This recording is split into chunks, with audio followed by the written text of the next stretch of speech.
విషయం ఏంటంటే ఇప్పుడు సిద్దిపేట ఇక్కడ అర్జెంట్ పని ఉందా లేదా కలవడానికి ఏడు కలిసేది లేదు సబ్రాయ్ గారి నీలం మధు ముదిరాజ్ ఒకసారి కాంగ్రెస్ పార్టీ ముందే ఒకసారి బీఫామ్ ఇచ్చి కొద్దిగా మళ్ళీ అనివార్య కారణాల వల్ల వెనక్కి తీసుకోవడం జరిగింది. రెండోసారి మళ్ళీ కాంగ్రెస్ పార్టీ అదే గౌరవాన్ని ఇస్తూ మిమ్మల్ని ముందుకు నడిపిస్తూ ఉంది. ప్రచారం వ్యవహారం ఎట్లా ఉండబోతుంది? ప్రచారం అంతా మన ఇన్ఛార్జ్ మినిస్టర్ గారు దామన్న గారు ఆయన ఆధ్వర్యంలో పార్లమెంట్ కాన్స్టిట్యున్సీలో ఉన్న ఇన్ఛార్జీలు, డిసిసి ప్రెసిడెంట్లు, మండల అధ్యక్షులు, కాంగ్రెస్ పార్టీ కార్యకర్తలు, సర్పంచులు, జడ్పీటీసీలు అందరూ కూడా సమిష్టిగా, ఎందుకంటే మన ప్రభుత్వం ఉంది, ఈ 10 ఏళ్లలో మనం పడ్డ స్ట్రగుల్ అంతా కూడా చూసారు. ఈరోజు మన ప్రభుత్వం ఉంది, మన ప్రభుత్వం ప్రజాప్రభుత్వం, ప్రజాపాలన. ఎందుకంటే మీరు చూడొచ్చు ఈ 100 రోజులనే మన పిల్లలు యూత్లు అంటుంటారు 100 రోజుల సినిమా చూపిస్తాడు అని. అట్లా సినిమా చూపించిన ముఖ్యమంత్రి ఉన్నాడు. ఈ 100 రోజుల పరిపాలన చూడొచ్చు. ఆల్ కమ్యూనిటీలకు, బీసీలకు, ఎస్సీలకు, అదేవిధంగా మైనార్టీలకు, అన్ని వర్గాల ప్రజలకు మేలు జరిగేటట్టు ఇంద్రమ్మ మెజారిటీ ఓట్లు గజ్వేల్ సిద్దిపేటలో వస్తాయంట. ఖచ్చితంగా వస్తాయి, ఖచ్చితంగా. ఎందుకు చెప్తానంటే విషయం ఏంటంటే మీకు తెలుసు కదా ఆయన గురించి. అయితే నాకు తెలిసి హరీష్ రావు గారు ఈసారి బహుశా మెజారిటీ మీకే ఇప్పించేటట్టు చేస్తాడు. ఎందుకంటే అనివార్యంగా మామ చేసిన పొరపాట్లు నేను చేయదలుచుకోలేను, కాంగ్రెస్ పార్టీ తెలంగాణ ఇచ్చింది, కాంగ్రెస్ పార్టీ మేము గతంలో మోసం చేసినాం అనేటువంటి ఆలోచన ఉంటుంటుంది. అయితే చాలా మందికి తెలియాల్సినటువంటి విషయము, మదన్న నేను ఒక మంచి దోస్తులాగా ఉండే, ఆయన టీఆర్ఎస్ పార్టీలో ఉండే, అయినప్పటికీ కూడా మేమిద్దరం ఎప్పుడన్నా మాట్లాడుకోవాలన్నా కలుసుకోవాలన్నా ఓ భయము, ఓ కథా కార్ఖానా ఉండేటప్పుడు టీఆర్ఎస్ పార్టీలో ఉన్నప్పుడు. సరే ఆయన లక్కీగా కాంగ్రెస్ పార్టీలోకి వచ్చినాం, మేము ఇద్దరం ఒకే వేదిక మీద ఉన్నాం, కాంగ్రెస్ పార్టీ సిద్ధాంతాన్ని నమ్ముతా ఉన్నాం, కాంగ్రెస్ పార్టీలో రాహుల్ గాంధీ ప్రధానమంత్రి కావాలని కోరుకుంటున్నటువంటి వాళ్ళం. ఒక మంచి నేను వాస్తవానికి టీఆర్ఎస్ పార్టీలతో తక్కువ సోబతుండేది. ఒక మధు, ఆ తర్వాత ఇంకొక 2 ఫ్రెండ్స్ ఉండేది, గంతే, 2-3 గంతే. అందులో మధుబాయితో కూడా, ఎందుకంటే మరి ఒక మంచి సామాజిక స్పృహతో బయటకు వచ్చినటువంటి వ్యక్తి. నేను ఒకసారి ట్వీట్ చేసిన, మీకు గుర్తుందో లేదు, ఆయన టీఆర్ఎస్ పార్టీలో ఉన్నాడు. టీఆర్ఎస్ పార్టీలో ఉంటే ఒక చిన్న పాప, నా పేరేంది బిడ్డ అంటే నీలమ్మది అని చెప్తా ఉంది. ఒక చిన్న పాప, బెడ్ మీద ఉన్న పాప ఒక నాయకుడిని పేరు పెట్టి పిలిచి గుర్తుపట్టే పరిస్థితికి వచ్చిందంటే ఆ పాప హృదయంలోకి ఎంత చొచ్చుకపోయి ఉండాలి. ఇక్కడ మార్నింగ్ న్యూస్కి వచ్చేటువంటి చాలామంది పిల్లల్ని కూడా వాళ్ళ చదువులు కానీ ఫీజులు కానీ నేను ఒక మాట చెప్తే ఏ ఒక్క రోజు కాదనిలే అనేక మంది బిడ్డలకు సాయం చేసిండు. నేను మార్నింగ్ న్యూస్కి రమ్మంటే మాత్రం రాలే. ఇప్పుడు కలుస్తాందుకు వచ్చే బలిమిటికి ముందుకు మీకు, లేకపోతే మేము ముందే చెప్తుంటే కదా ఇవాళ మార్నింగ్ న్యూస్కి నీలం మధు వస్తుందని. ఆడికి వచ్చేదాకా, దొడ్లోకి వచ్చేదాకా సపోర్ట్ చేయాలి, వచ్చినాక గుర్తుకొచ్చాను అన్నట్టు. మొత్తానికి చాలా రోజుల తర్వాత ఈ కాంబినేషన్ చూస్తా అని నేను కూడా అనుకోలేదు. ఎందుకంటే పెట్లుంటే రాజకీయ పరిస్థితులు తెలియకుంటే, కానీ ఒకే వేదిక మీద మీ ఇద్దరం ఉన్నందుకు నేనైతే హ్యాపీగా ఫీల్ అవుతా ఉన్నా. నీలం మధు ముదిరాజ్ కోసం నీలం మధు గెలవాలి, గెలిచి తీరాలి, గెలుస్తాడు కూడా. మీరంతా మెదక్ జిల్లాలో ఈ బిడ్డను ఆశీర్వదించండి. ఈ బిడ్డ ఇంట్లో పండుకునే బిడ్డ కాదు. రాత్రి 12 గంటలకు ఫోన్ చేసినా, 1కి ఫోన్ చేసినా నిమిషంలో మేము ముంగట వాలిపోయేటువంటి వ్యక్తి. సో కాబట్టి నీలం మధు ముదిరాజును ఈసారి ఖచ్చితంగా మెదక్ నుంచి గెలిపించాలి. ఒక్కసారి అన్న ఏమన్నా అనుకో, కానీ ఒకసారి పోల్ పెడతా పబ్లిక్ లో పోల్ పెడతా, చూద్దాం ఏమంటారు పబ్లిక్ ఒపీనియన్ ఒక్కసారి చూద్దాం.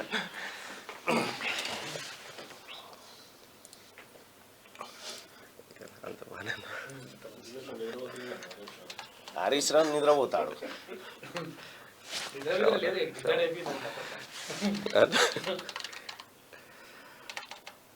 కొంతమంది పోటీ చేస్తారు కూడా ఏదన్నా పార్టీ అన్న పార్టీ పోటీ చేయడానికి వచ్చి మొత్తం రెడీ అయిపోయిన తర్వాత ఇది మొత్తం ఇంకోటి కూడా బీఆర్ఎస్ లో టికెట్ ఇచ్చిన ఆయన వ్యక్తి కూడా ఎమ్మెల్సీ ఉన్నాడు. ఒక అన్ని రకాలుగా ప్రజలకు గజవేలు కాంగ్రెస్ అన్ని తెలుసు, ఆ ప్రజలకు అన్ని తెలుసు. ఉద్యమకారుడు ఒక్కడు కూడా లేడా?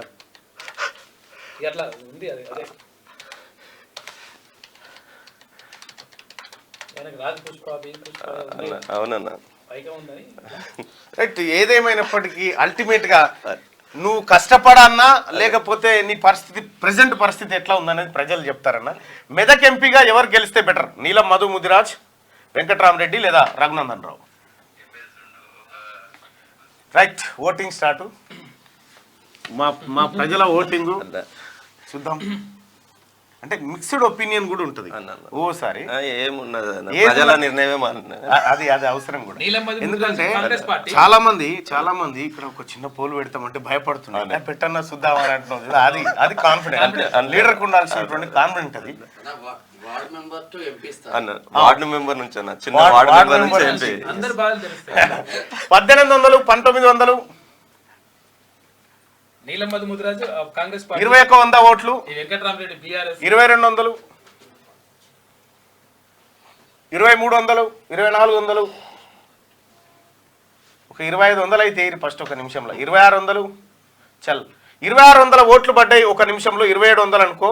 2700 మందిలో ఈ ముగ్గురిట్లలో ఎవరిని ఎక్కువగా ఎన్నుకుంటా ఉన్నారంటే నేనైతే నీలం మధు ముదిరాజుకే రైట్. 177% మంది ప్రజలు నీలం మధు ముదిరాజుకు మద్దతుగా నిలబడ్డారు. నాకు తెలుసు, ఎందుకంటే నీకు అన్యాయం జరిగింది అనేది చాలా మంది ప్రజల్లో ఉందన్న. 177% మంది అయితే లైవ్ లో ఎవరి సాహసం చేయరు. ఫస్ట్ ఈ సాహసాలు ఎవరు చేయరు. కాబట్టి నీలం మధు ముదిరాజ్ 77% మంది ప్రజలు నీలం మధుకు మద్దతుగా నిలబడ్డారు. మొత్తం 100లో 2% మంది వెంకటరామరెడ్డికి, 22% మంది రఘునందన్ రావుకు. సో మెజారిటీ ప్రజల అభిప్రాయం నీలం మధు వైపే ఉంది. మెదక్ ఎంపీగా నీలం మధు గెలిచే అవకాశం కనిపిస్తూ ఉంది. గెలవాలని కోరుకుంటున్న వాళ్ళు 177% మంది ఉన్నారు. ఏమనుకున్నావు చెప్పు. ప్రజలు అన్ని గమనిస్తారన్న. ఎందుకంటే నాకు అలా అంటే నమ్మకం. నేను పొద్దున్నేసి మెదక్ జిల్లాలో మీరు చూడవచ్చు, పడాన్చేరు నుంచి ప్రతి ప్రజలల్లా కష్టంలో సుఖంలో మా కుటుంబ సభ్యుడు మధు అంటే పలకరింపు, ఒక అన్ని రకాలుగా మర్యాద ఇచ్చే వ్యక్తి, అందరిని కలుపుకోయే వ్యక్తి అనేది ఉందన్న అక్కడ. ఆ మెదక్ జిల్లా ప్రజలు అందరూ కూడా నన్ను దీవిస్తారు, భారీ మెజార్టీతో గెలిపిస్తారు. అందరూ కూడా మెదక్ జిల్లా ప్రజలందరూ కూడా నన్ను కోరుకుంటున్నాను. మీకు సేవ చేసే ఆ భాగ్యం ఇవ్వాలని కోరుకుంటున్నాను. పైగా మీకు ఇన్ఛార్జ్ మంత్రి గారు దామన్ ఉన్నాడు, తర్వాత జగ్గారెడ్డి అని ఉన్నాడు, ఆ తర్వాత మంచి టాప్ మైనంపల్లి హనుమంతన్ ఉన్నాడు, రోహిత్ ఉన్నాడు, అందరు ఉన్నారు. ఇంకో నలుగురు వస్తున్నారు. ఇప్పుడు వద్దన్నా నీకు ఓటేద్దామని వస్తారు. ఇప్పుడు నువ్వు వద్దన్నా కూడా అన్న ఒకసారి ఇట్లా పిలువ రాదే, మమ్మల్ని ఫోన్ చేయ రాదే, మాకు మేము రామాదే, మేము మంది మాయే అనే పరిస్థితి వచ్చింది. సో సరైన సమయంలో కాంగ్రెస్ పార్టీ సరైన అభ్యర్థిగా మిమ్మల్ని రంగంలో దించినట్టుగా భావిస్తూ ఉన్నాం. ఎందుకంటే మీరు ఎంపీగా గెలవడం మెదక్ జిల్లా ప్రజలకు అవసరం, మీకంటే ఎక్కువ మెదక్ జిల్లా ప్రజలకు అవసరం. కాబట్టి మీరు గెలవాలి, నిలవాలి, మీరు ఒక మంచి గొప్ప నాయకుడిగా ముందుకు పోవాలని భగవంతుడు మీ అందరి blessings. Right. Thank you so much అన్న. మీ పని అయిపోయింది. మీ పని ఉందన్న, మీరు హెల్ప్ చేయాలి. పబ్లిక్ మీరు కూడా ఒకసారి క్యాంపెయినింగ్ కూడా రావాలన్న. క్యాంపెయినింగ్ ఇప్పుడు కాంగ్రెస్ పార్టీ నాకు ఏ బాధ్యత అయితే నేను టికెట్ కి అప్లై చేసిన ఇక్కడ కుదరదన్న. ఓకే, మంచిది, పని చేయడం నా బాధ్యత. కాంగ్రెస్ పార్టీ గెలవాలి ఖచ్చితంగా. మీకు రేవంత్ అని అన్ని చూస్తారు. సీఎం గారు ఉన్నారు, ఆయన ఏది చెప్తే మనం అది చేయాలి అంతే. దాంతో అంతకు మిక్కిలి ఏం లేదు. ఎందుకంటే ఇప్పుడున్న పరిస్థితిలో కాంగ్రెస్ పార్టీని, రాహుల్ గాంధీ గారిని, తెలంగాణ ఇచ్చినటువంటి కుటుంబాన్ని నిలబెట్టుకోవాల్సిన మన బాధ్యత ఉంది. ఇక నీలం మధు ముదిరాజ్ గారిని ఇంతకంటే ఎక్కువ మార్నింగ్ న్యూస్ లో ఉంచను. ఎందుకనంటే ఇప్పుడు మీరు అక్కడ కూర్చుంటే మేము ఛాయ్కి మీతో పాటు ఎంటర్ అవుతాం. Thank you. All the best. అది ఇక్కడే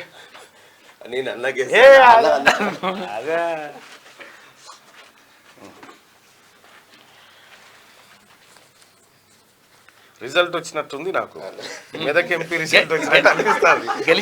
గెలిచినాక మల్లోటి కప్పుతాం. అదా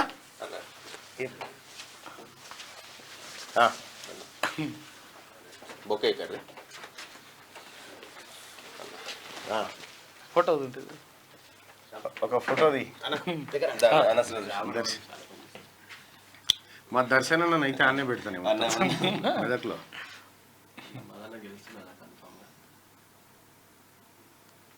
మేము మెజార్టీ కాడు ఉన్నాం, నువ్వేం మెజార్టీ అనేది ఇంపార్టెంట్. ఆయన బాధ ఆయన పడుతున్నట్టుగా. ఇప్పుడు నిన్న ఏదో రంగనాయక సాగర్ పంచాయతీ వచ్చింది, రకరకాల పంచాయతీలు వచ్చింది. ఇక ఎన్ని వస్తాయి ఒక్కోటి కంటెస్ట్ చేసినా కదా ఏం చేసినా తిరిగి వస్తుంటే అంతే బంతి కొడితే మళ్ళీ వస్తుంది కబ్జాలు ప్రతి సర్పంచులు ఇప్పుడు గుర్తుపట్టిరా శ్రీశైలంని తెలంగాణ ఉద్యమంలో ఆంధ్రోళ్ళ సభలకు పోయి జై తెలంగాణ అని నినదించినటువంటి కానిస్టేబుల్ శ్రీను, కానిస్టేబుల్ శ్రీనివాస్, శ్రీశైలం ఇద్దరు ఎస్ వీళ్ళిద్దరే గర్జించిన వాళ్ళు. బహుశా మీసాలు మీదికి లేపిన కానీ గుర్తుపట్టట్లేదు మీరు. ముదిరాజు బిడ్డ సభల పెద్ద సభల హరీష్ రావు కోసం వచ్చినవా? ఆంధ్రోళ్ళ సభల మళ్ళా ఆంధ్రోళ్ళ సభలో చాలా కొడుకన్నా చాలా ఇబ్బంది. 2013 నుంచి తెలంగాణ వచ్చినప్పటి నుంచి ఇప్పటి వరకు మాకు జీతాలు పెరగలేదు అన్న. సీనుకు నాకు సీను నిజామాబాద్ పంపించారు, మీకు తెలుసు. నువ్వు రిజైన్ చేసినావు? రిజైన్ చేసి కంటెస్ట్ చేసినాము. చాలా జనాలల్లో చాలా వ్యతిరేకత. అప్పుడు భయపెట్టించారు. సిద్దిపేటలో 40,000 ఓట్లు. ఇప్పుడు సిద్దిపేటలో నీలం మధు ముదిరాజుకు మినిమం 30,000 మెజార్టీ పట్టుకోవచ్చు. అందుకే అన్న దగ్గరికి వచ్చిన నేను. సిద్దిపేటలో హరీష్ రావుని ఇప్పుడు ఓడగొట్ట ఎంపీ. ఖచ్చితంగా. ఓకే, అందుకే సపోర్ట్గా వచ్చిన రైట్ అన్న.